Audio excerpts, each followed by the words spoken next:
Bonjour chers visiteurs, laissez-nous vous présenter cette toile nommée La destruction du palais d'Armide. Elle a été peinte en 1737 par Charles-Antoine Coypel. C'est un artiste français du XVIIIe siècle, né en 1694 et mort en 1752. Son style de peinture appartient au classicisme.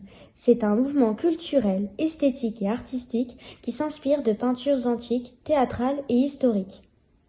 Coypel a également été peintre du roi et a fait ses études à l'Académie royale de peinture et de sculpture. Ce tableau est une huile sur toile de grand format puisqu'elle mesure 189 cm sur 261 cm.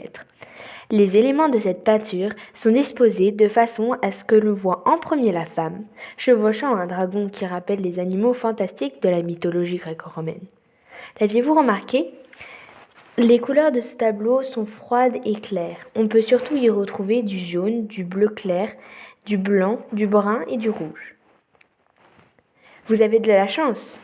Devant vous se trouve l'œuvre originale. Mais revenons à cette femme, du nom d'Armide, se trouvant au centre de la toile. Vous pouvez voir qu'elle tient dans sa main droite une baguette magique. Ses expressions faciales, comme le froncement de sourcils, montrent qu'elle est en colère. On voit alors qu'elle est même en train de détruire son palais. À présent, regardez sur les deux côtés du tableau.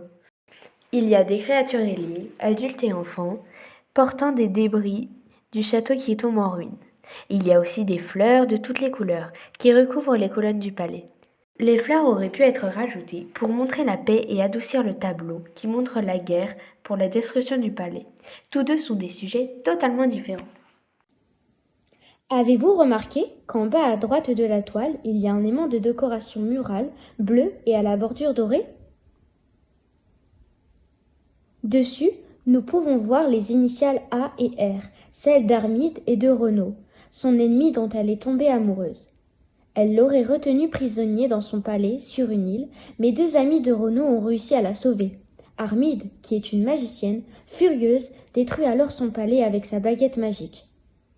Cette histoire est tirée du roman La Jérusalem délivrée, écrit par Tasso Tarquato, plus connu sous le nom de La Tasse, qui est un poète italien.